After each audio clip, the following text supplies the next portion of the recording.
We talk a lot about building championship teams, and what that means is not just the players on the team, but also the positions that we create for the team. And I talk a lot about making sure that you as the entrepreneur do the things that only you can do, and then go out and recruit and hire and bring onto your team the very best that you can possibly bring on. Part of the resource expenditure, part of my capital that I have to invest in this person is who I am as a leader, and it's my vision. And we can extend our budget way beyond the cash that we have if we've done the work to become the person that high-performing people want to work for. Super important. Also, if we've done the work, and we've done the hardest work we can do is thinking deeply. If we've done the thought work to arrive at not only our unique ability, but our purpose, and we've codified that in a vivid vision, that vivid vision now amplifies the monetary resources we have. Welcome to the Property Management Success Podcast, where we interview leaders in the industry to uncover the secrets to profitability, efficiency, and achieving true freedom, whether it's your time, money, or lifestyle. I'm your host, Tony Klein, and I'm here to help you build a wildly successful property management business. Let's get to it.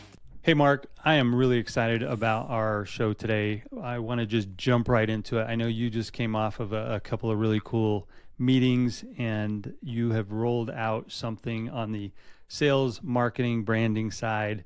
And I just want to have that conversation because I think it's going to add a lot of value to follow up with some of the conversations we've been having about just building out your sales funnel, looking at your lead sources, and really crafting your message around, this is my sales script. So this just layers on top of that perfectly. And so, first of all, welcome back. It's great to see you again. Hey, Tony. Yeah. All right. So we got the niceties out of the way. Let's jump right in. Yeah. Fire away. So I know I was traveling a little bit when we were talking about this. So walk us through what you've been excited about with what you've got going on with your marketing and branding for your company, for your property management company. And for the listeners that haven't quite caught up with us yet, let's share a little bit about your company right now, company size, where you're located, and all of that.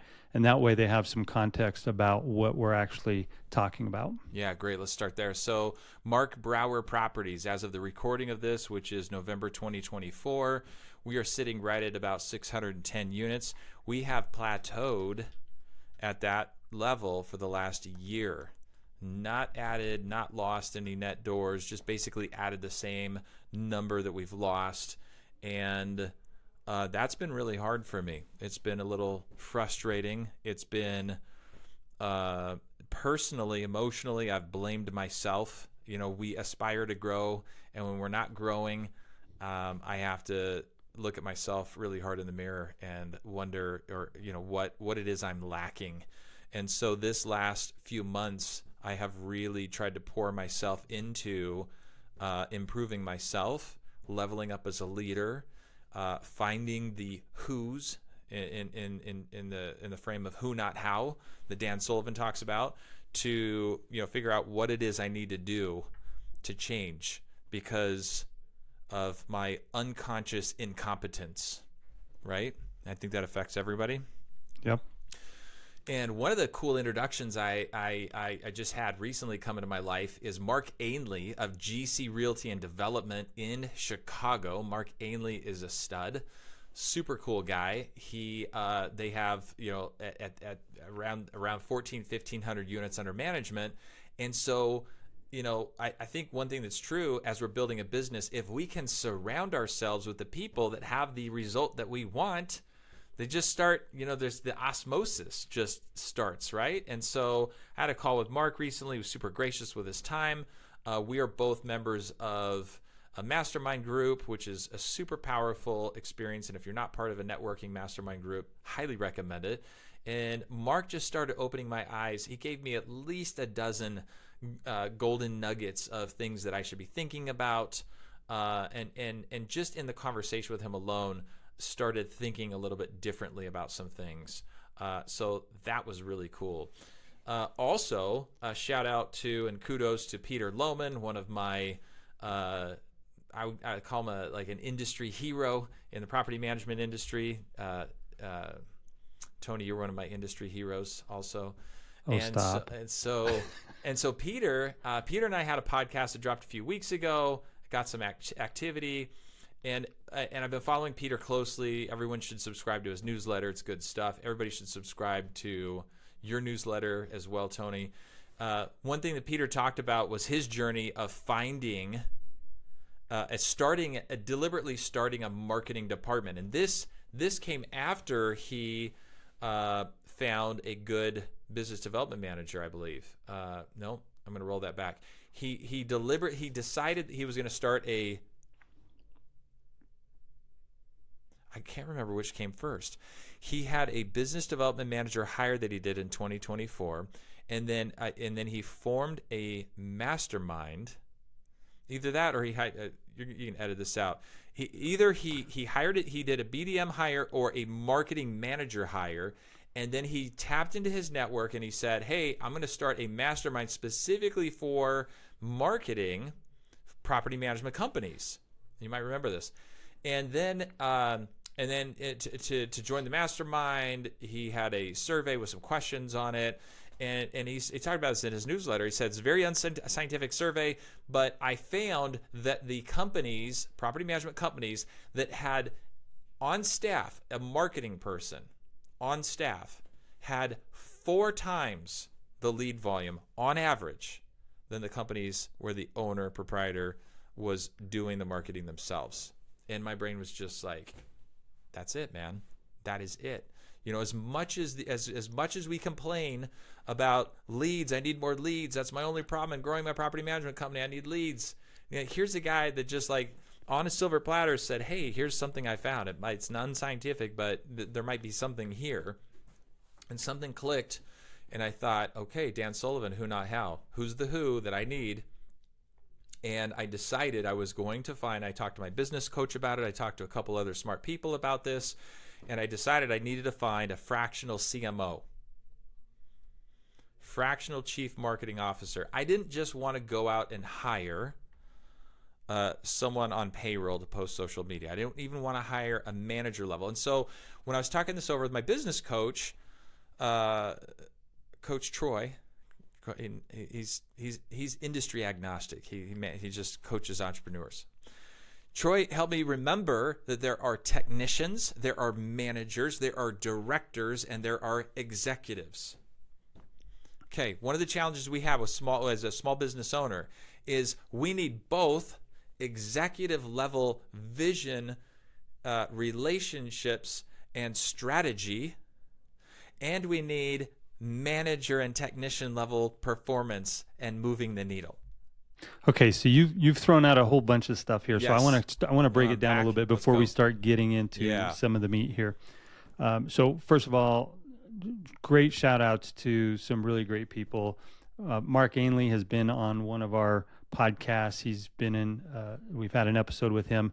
He is a great guy. I've known him for a long time. We actually spent some time in the Grand Canyon together doing rim to rim, and I mean, when you spend 10, 12 hours with a guy, you get to pick a lot of nuggets up from him. So great shout out for him. And then of course, Peter Lohman, you know, he's doing some really great things in the industry as well. And one of the things I want to just highlight there is everybody might not know those two people, but they know two people in the industry that they can network with and connect with. And I think it's really important that a lot of times as entrepreneurs, we feel like nobody gets us. We're out on an island. We can't share with our staff some of the issues that we have. We can't share with sometimes even our spouse, right? Yeah. Because they don't get the full situation. And so finding people like you and I have found each other, and we spend time with each other talking about some high level things.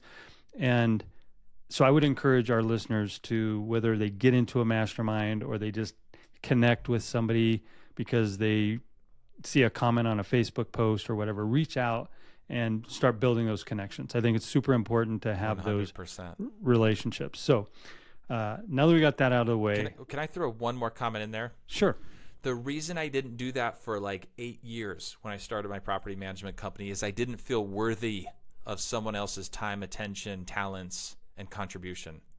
And for anybody else out there watching this that struggles with feeling worthy of someone else's time, talents, and attention, and that you fear that you can't pay them enough, or that you should pay them, or that you're wasting their time and they're so much more important than you, that is head trash, and it 100% is false.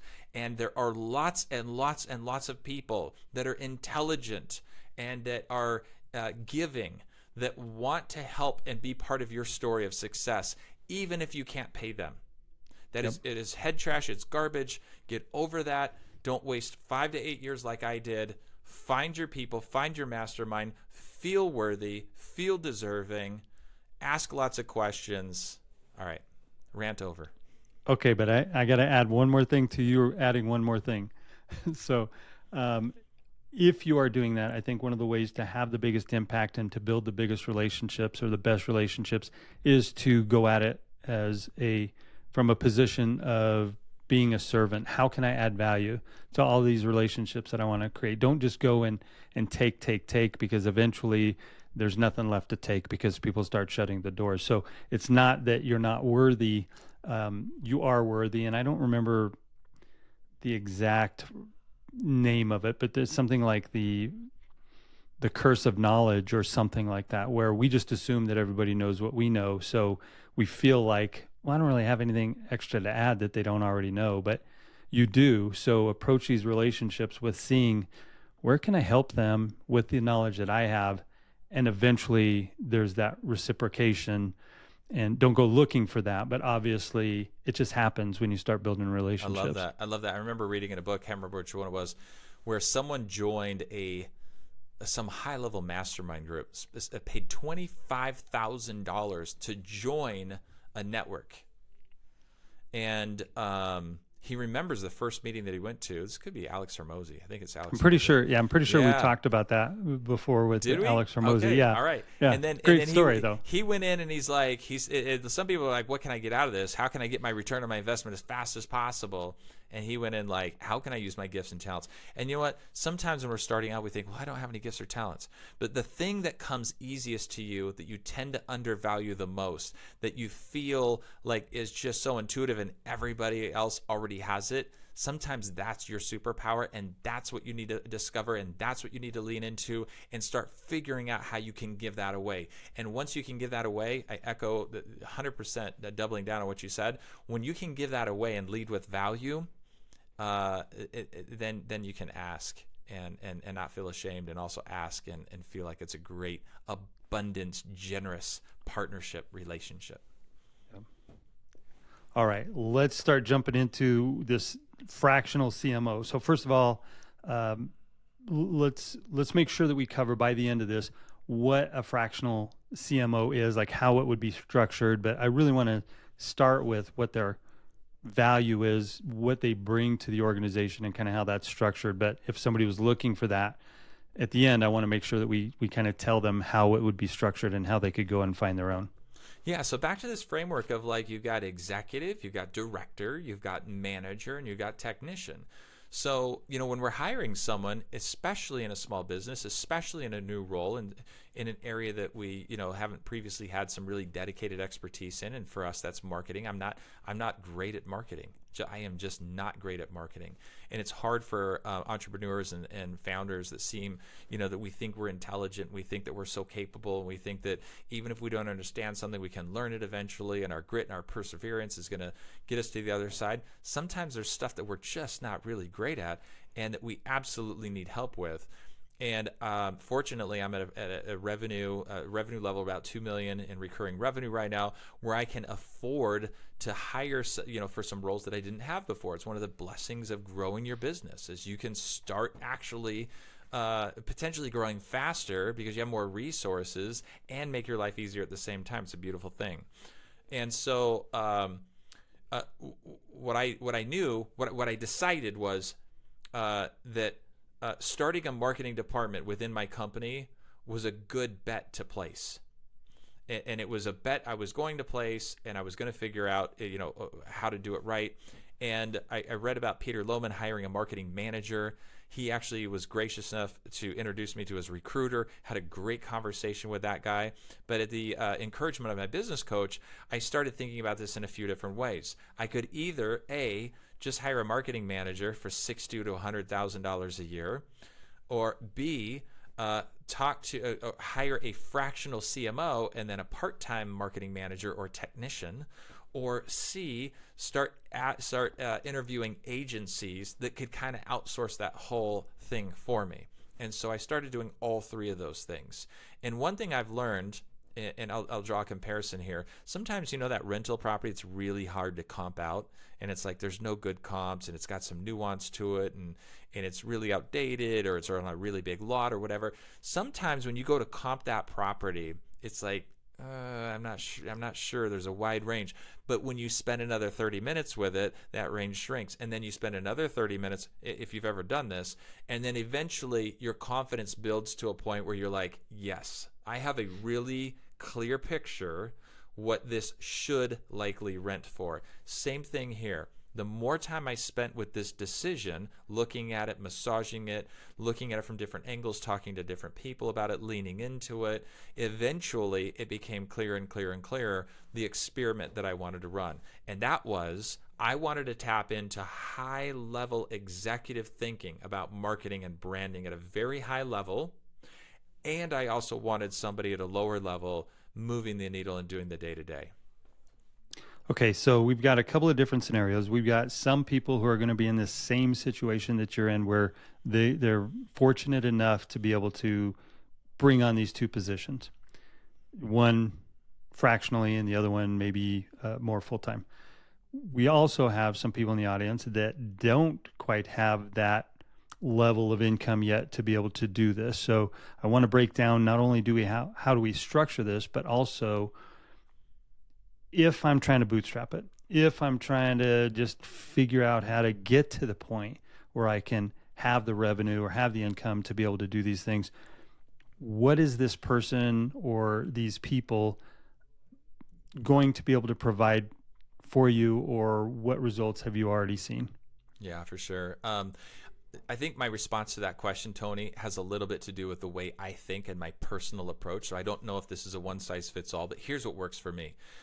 Number one, what I've learned about myself over the last 20 plus years in my professional life is that I like to approach problems, and I approach problems most effectively when I start from 50,000 feet looking down first, not 30,000, like 50,000. Like I have to tie it back to why am I alive on this spinning blue ball? Like, okay, that checks. Okay, now why am I in this business again? Like that. And then I come all the way down, and then I'm like, okay, what is my desired outcome? What is my objective? What is it I'm trying to accomplish?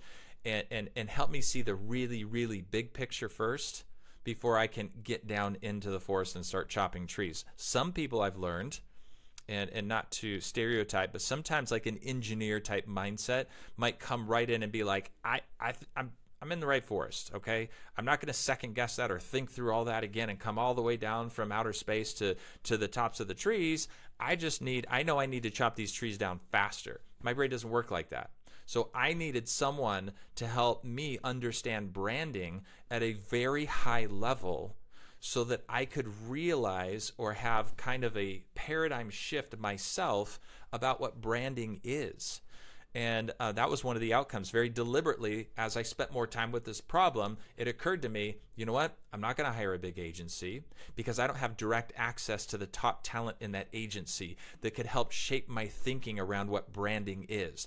I'm going to get plugged into a solution, albeit maybe a very effective solution that might drive the outcome that I'm hoping for. But part of the impact I wanted in this process was to level up my thinking and realization and my vision and my paradigm. I wanted to grow as a leader. That was as important to me as growing the business. And so because of that, I decided I would settle on finding a fractional CMO that I could work directly with. And even though I couldn't rent all of their time, when we're working with people, we're renting their talents and their time, right? So I wanted to find the highest level talent I could at the most affordable, for my resource expenditure. I ended up finding somebody in I don't even, in like the $4,000 to $5,000 a month range, which blew me away that I was able to find the level of talent I did at that range. Now I get this guy only for, not 40 hours a week, but closer to like 5 to 10 hours a week. But the time we've spent together so far has been absolutely transformational for me. And I'm super excited about the momentum it's creating. I want to point out something. You and I have talked about this a lot. We talk a lot about building championship teams, and what that means is not just the players on the team, but also the positions that we create for the team. And I talk a lot about making sure that you as the entrepreneur do the things that only you can do, and then go out and recruit and hire and bring onto your team the very best that you can possibly bring on. Sometimes when we're first starting the business, we look at what's the cheapest I could bring somebody on for, what's the least I could spend to check this box, and it never winds up working well. And so every time we stretch to bring on that person that is smarter than us, more talented than us, in this certain area that fills that certain position on the team. I mean, if you look at a football team, they have a field goal kicker. They're not on the field very often, but when they are, they've got a unique skill, unique talent, and you want to be able to make sure you've got the very best that can make sure that they perform when they're called upon. And so I love this idea of going out, not just getting somebody that you have for 40 hours and bringing them on and putting them on the bench and then telling them what to do, but rather staying focused on you doing the things that only you can do and bringing on somebody that has that unique talent at the highest level that you can possibly afford to bring on at that time. So I really like this approach. Part of the resource expenditure, part of my capital that I have to invest in this person is who I am as a leader. And it's my vision. So yes, absolutely. And we can extend our budget way beyond the cash that we have if we've done the work to become the person that high-performing people want to work for. Super important. Also, if we've done the work and we've done the hardest work that exists is thinking. The hardest work we can do is thinking, and thinking deeply. If we've done the thought work to arrive at not only our unique ability but our purpose, and we've codified that in a vivid vision. See, I'm tying this in for you, Tony. Yeah, if we codify that in a vivid vision, that vivid vision now amplifies the monetary resources we have. I cannot tell you how many, and I'm getting the goosebumps right now, but I cannot tell you how many conversations I've had in the last year since I put together with the Mark Brower Properties Vivid Vision, where the person I'm interviewing is not excited about the salary, but they're really excited about where we're going. And they're excited about who they see sitting across from them. People want to believe in a person and an idea that's bigger than them. The idea is bigger than us all.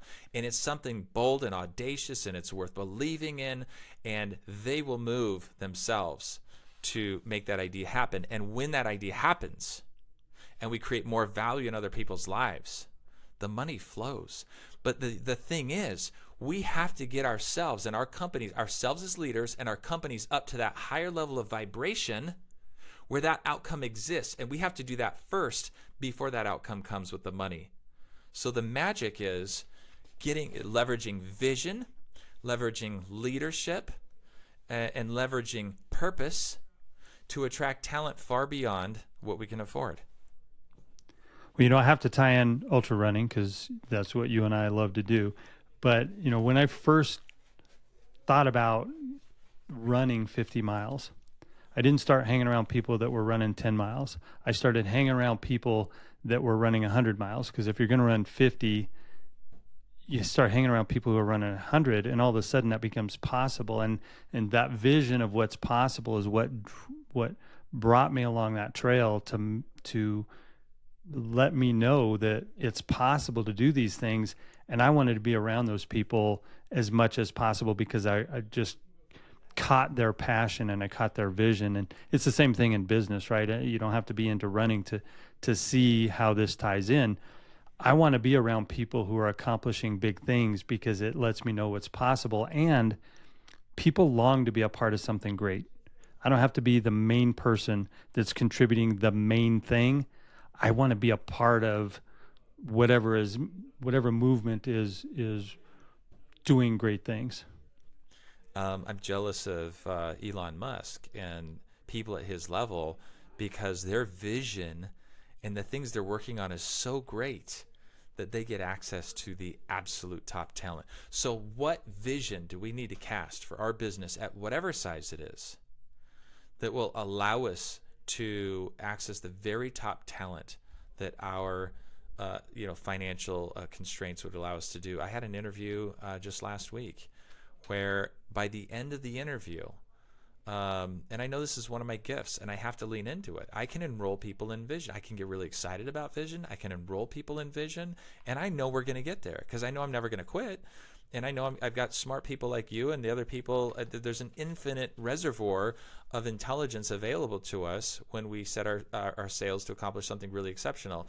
And at the end of this interview, I asked, I said, I think we could have some great synergy working together. What is it that you need financially to start a business relationship together? And her response was the minimum that she would need for her lifestyle needs, because she already trusted, and she's right, that I have the desire to reward her with abundance when she creates exceptional value in the company. So we're really just talking about the starting point. And you know what? This is not unlike startup companies that are very sophisticated with venture capital who offer stock in their companies to key employees right out of the gates, because that's the tie-in for them. They know when they build something, that's going to be extremely valuable in the future. We've got to copy that or emulate that in our own way with confidence that we're growing and that we're going to be generous and that they trust that, and so we can access the talent we need now to grow. Let's now take what we've talked about. We're bought in with being around the vision, and we know that we need to create a story around our company. We need to have our brand right. Talk us through, because you've had meetings now with your fractional CMO, and you've come up with, without spilling any corporate secrets or whatever, but walk us through some of the things that they are leading you through, some of the things that you're working on in order to create what you've hired them to help you with. Absolutely. So we created the first month and a half. We worked. We at his direction, at his request, we formed a committee, the marketing committee within the company, because he wanted to find out if I had any blind spots. He wanted to find out what the team knew was our brand, regardless of whether I was delusional about our brand. So that was kind of cool. So we formed a committee. He sent out questionnaires to everybody in the company. Then we formed a committee, and we started having meetings. And then we started peeling back layers of the onion. And his feedback to me is like, Mark, you've done a lot of things right, because, well, it took me over a decade to figure this out, Tony. But he said, usually when I go into a company and I ask people what the core values are and what the purpose is, what the vision is, it's I don't know, or it's all over the map, or it's like, gosh, I can't remember, they're written down somewhere. But for us, what we'd already been talking about for months, because we put our vivid vision together, because it was very intentional, and because it took 10 years plus for me to figure this out, our core purpose is helping good people do more good. And so that had resonated. We'd talked about that enough. And it meant something to everybody that works here, enough that came through as a very strong theme. And so we were able to hold on to that. That's a core part of our brand. And then we were able to hold on to a few other things. We were able to uncover how uncommon it is for people to get absolutely obsessed about tenant experience and fantastic customer service and answering the phone live in under 12 seconds 98% of the time. Those are things that are rare, unusual, and that are part of the brand. And so what we did is we we clarified the mission. We got to the difference between core values and brand principles, which was an aha moment for me. Core values are these abstract ideas that we stand for. Brand principles are the actions, the way we think because of our core values that applies to our work. That was revolutionary because you can't just, a brand is not a logo. A brand is not a pithy 2 or 3 statements. A brand is not catchy stock images. A brand is who you are and how you show up every single day. It has to live deep within the organization, and people have to feel it in their gut, and it has to guide the way they think, feel, and approach their work, or it's meaningless. And so one of the real magical things about working with this fractional CMO has been understanding these different components. We came up with our brand promise. We spent a lot of time on that. We even came up with a rally cry that has to do with ultra marathon running. Our rally cry, which you know because you were part of our 2-day offsite leadership meeting a couple weeks ago, is "This is what we came for." And all of these things are coming together in a really beautiful fabric. And I was frustrated with the process. I thought, really? You're going to come in here and talk to me for the umpteenth time about core values? Okay, here's your core value. We believe in everything good and everything right. Done. Next. I was a little frustrated. I was annoyed. Like, generate me some leads, dude. But when I disciplined myself and slowed down and leaned into the process, it was better than we'd ever approached before, even though we've done it a dozen times, by a significant margin. And you know what? We're probably going to do it again in 5 years or 4 years. It does, but it's what we needed to do. We needed to get that root and that trunk of that tree in place. Are you familiar with a guy named Chris Do, or he goes by The Future as well? Mm-mm. Okay, so he's a branding expert. There's all kinds of videos on YouTube, and he talks about we can prepare the brand and we can put it out to the world. But then once we launch it and release it, that the brand only grows with the way that people interact, the way we make people feel when they hear our brand, see our brand, not just the logo, but when they interact. The brand, we kind of plant that initial seed of the brand, but from that, then it grows, and it's kind of like, depending on what you feed it, that's what it turns into. Mark Ainley, in my call with him that I mentioned about a week ago, said, there's one Walmart. Mark Ainley is unapologetically the most expensive property management company in Chicago. That's what he told me. There's one Walmart.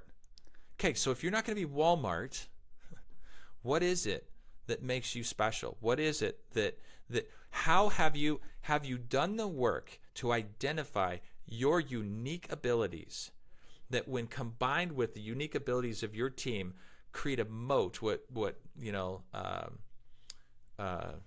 Berkshire Hathaway calls the moat around the business that protects it from competition and threat. That your unique approach to creating value in a way that only you can have. Do you even know what that is? And are you leaning into that? And do you own it? And are you so confident about it that you charge what it's worth? Yeah, as Chris was talking about on one of the videos, it's the things that people make fun of you for, or the people that try to use that as a way to say, well, don't use Mark, they're more expensive, or don't use Mark, you never get to talk to the same person every time, or don't use Mark, they're too small, they're a one-man shop. Whatever people are saying about you, take that, own it, and spin that, and that's your unique superpower, or one of them. If you're a one-man show, it means you give personalized service, personalized attention. Absolutely. If somebody says you can't get a hold of the same person every time because they've got somebody for accounting and somebody for maintenance and somebody for tenant screening, lean into that. That means that you have an entire team waiting to provide the highest level of service to you as a client. So whatever people are saying or whatever you feel is maybe one of your weaknesses, flip it on its head as you're working through your branding. It doesn't always work, but most of the time that helps you determine what your unique superpower, your unique message or unique part of your brand actually is. Yeah, I love that. That's absolutely right. And you know what? We should do a conversation sometime about that. That concern about talking to somebody different in the organization, I didn't understand it for years, and I think I'm beginning to understand it. And it has to do with a trust burden that's very misunderstood or not understood at all in our industry. And I'd like to, we should go deep on that soon. That's a very important topic. I love it. Okay, so there's a teaser for another podcast. So, all right. So other than just taking this, you had a great company, you kind of plateaued, but things aren't bad. Things are good. It's the same as it was last year, growth-wise or door count-wise. It's almost like if you decided to do this branding, I've got this really cool car. Let me just polish it up so when people see it, it looks shiny and fancy. Outside of that, what do you see that this branding exercise or this chief marketing officer is going to be doing for you in the future? What benefits does this bring to your company by focusing on these things? Yeah, and I just want to add to that metaphor. You know, I feel like this last year, even though we haven't grown, we have assembled the best team we've ever had by far.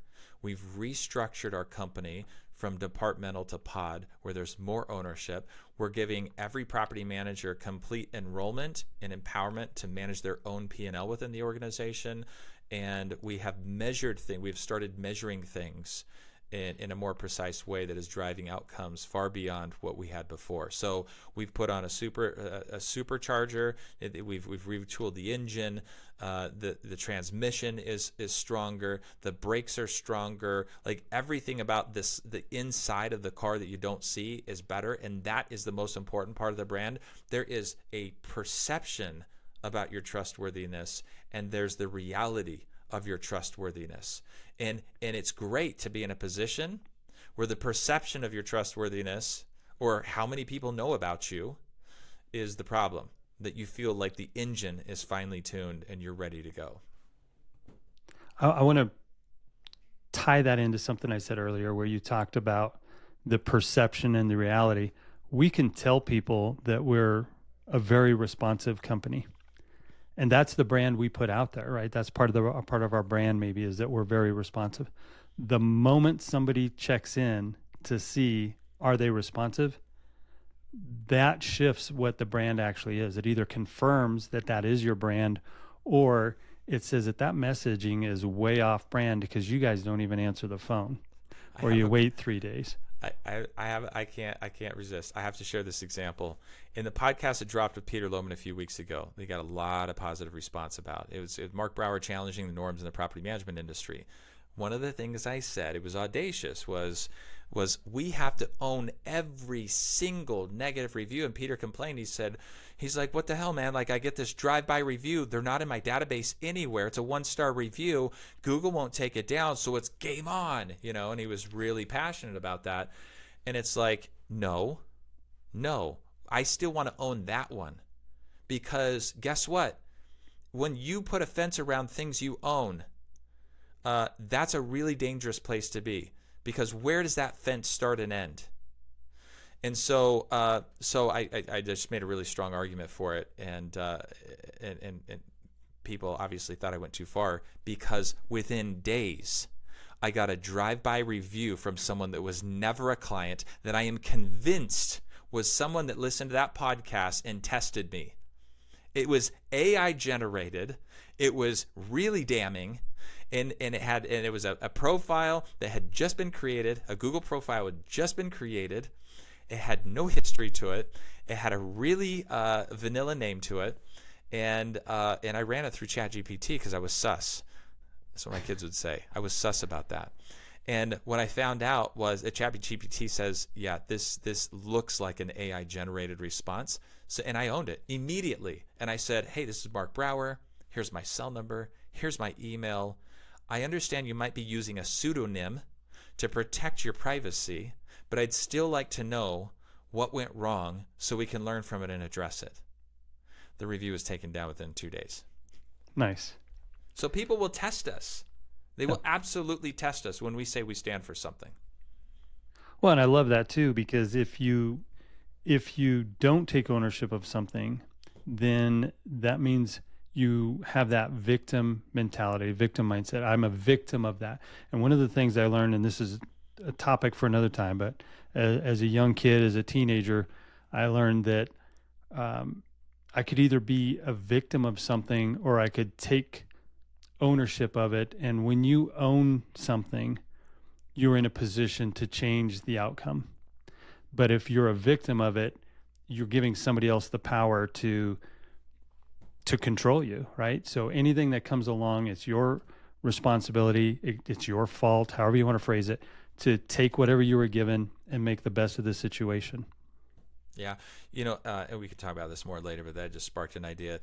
One of the major problems with stress that our landlords feel is that they feel trapped into an asset that's not performing to their expectations, with excessive fear of the unknown and volatility, and they feel like they're in that victim. It is so terrifying and so anxiety producing to feel like you're in an environment that you don't control.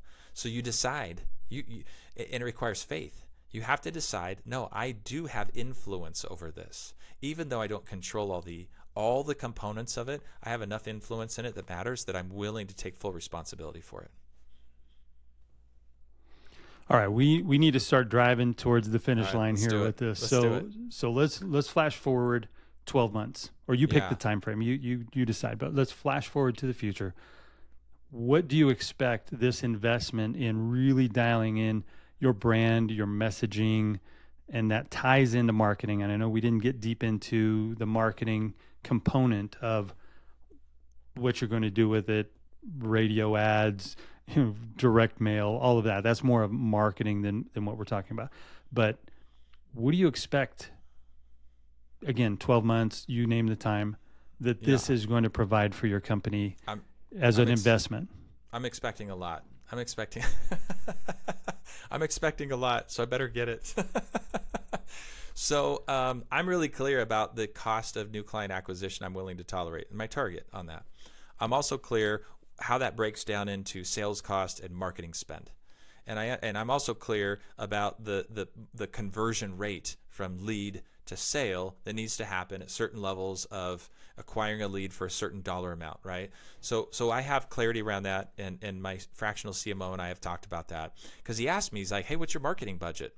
And I said, let me be really clear about this. There is no marketing budget, because shame on me if I have a machine that I can put $100 bill in and it spits out $150 on the other end. Shame on me that if I can't find more $100 bills. That's a problem that I'm going to solve. So there is no upper limit to my marketing budget, but there has to be absolute precise measurements, and there has to be a measurable a result. And so I'm expecting my BDMs to close 30+% of leads, and I'm expecting my ad spend to be under $500 per lead, and I'm expecting my client acquisition cost to be under $1,100-$1,200. And if we can do that in Phoenix, we will stress test Phoenix and find out what the upper limit is for my brand applied to this market opportunity. And there's this law of diminishing returns they talk about in economics, where you spend, and you're getting a lot of benefit for this marginal dollar spent, and then each additional dollar spent, you have a diminishing return, and eventually you asymptotically approach some upper ceiling, right? Where it's like, okay, my return is falling. Well, we aspire to be a regional brand, maybe a national brand someday. So that means I'm not going to go all the way up to the top and spend as much money as I can until I'm barely squeezing out $1 of profit. I'm going to find some sweet spot on that curve and then open up in multiple markets. That's the goal.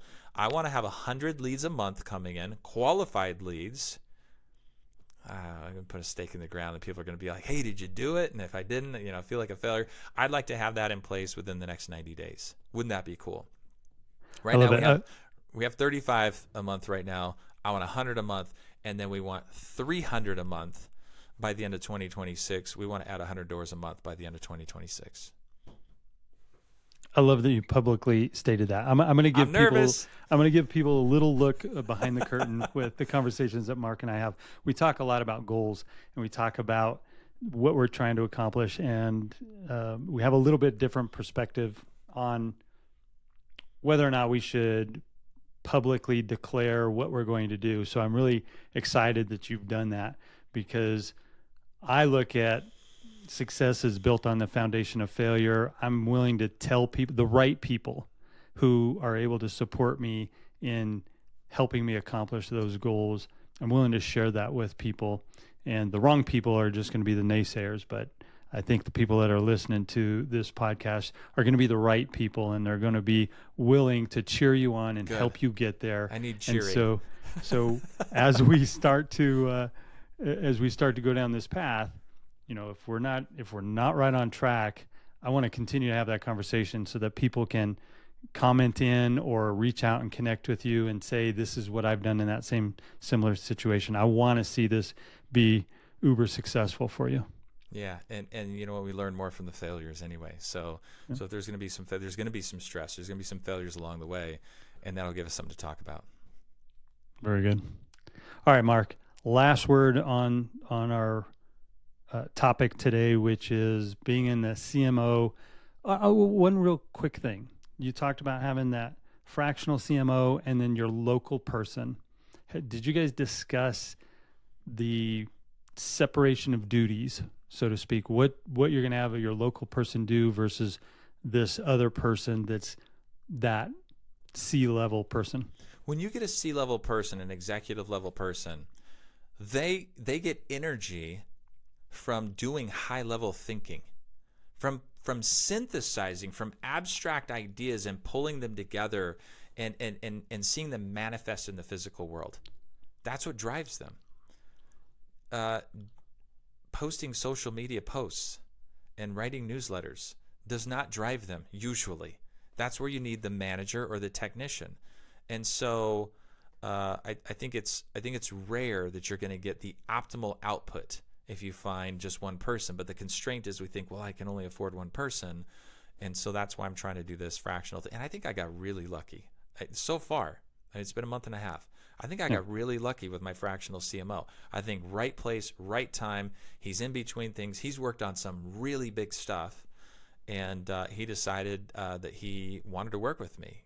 Part of life, a big part of life, after we get beyond meeting our urgent physical needs, financial needs, the rest of it is, the fulfillment of meaningful work and meaningful relationships.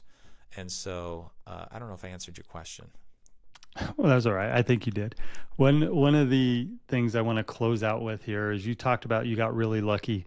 I don't really believe in luck. I think we put ourselves in situations where we are open and available to opportunity, and we're prepared to meet that opportunity.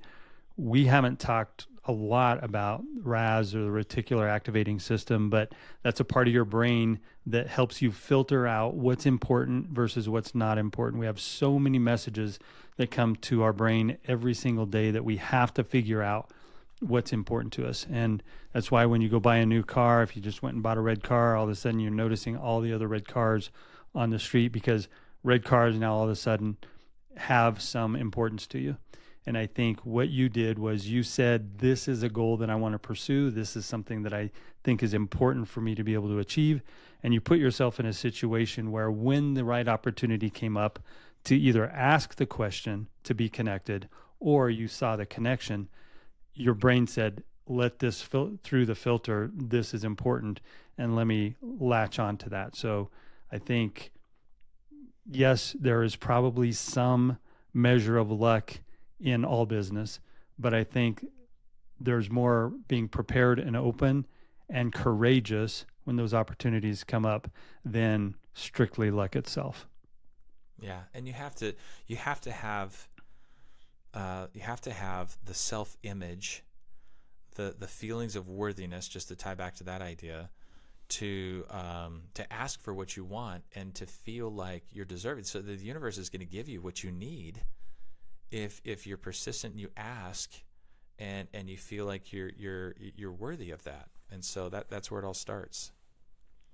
All right, Mark. Well, I'm super excited to see what comes of this. And we're going to be checking back in. So if it doesn't scare you, it's not worth pursuing. Let's go. Let's do this. I love it. Let's end on that. Okay. All right. Good talking with you. Yep.